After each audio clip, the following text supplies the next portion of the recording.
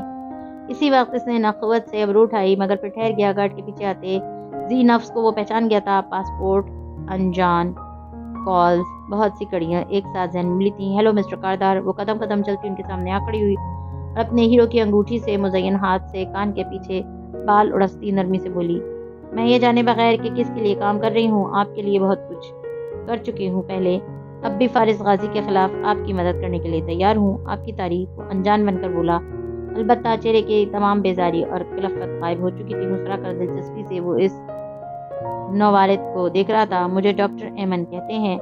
فارس غازی نے میرا اسپتال جلایا تھا، اس نے مجھے تباہ کر دیا، تو کیوں نہ ہم مل کر اس سے بدلہ لیں۔ ہاشم کی مسکراہٹ گہری ہوئی۔ تو وہ آپ تھی، سعدی یوسف کا پاسپورٹ چرانے والی، اور یقیناً پاسپورٹ کے علاوہ بھی بہت کچھ ہوگا آپ کے پاس۔ مسکرا کر اسپات میں سر ہلاتا وہ کہہ رہا تھا، وہ آپ تھیں، ہے نا؟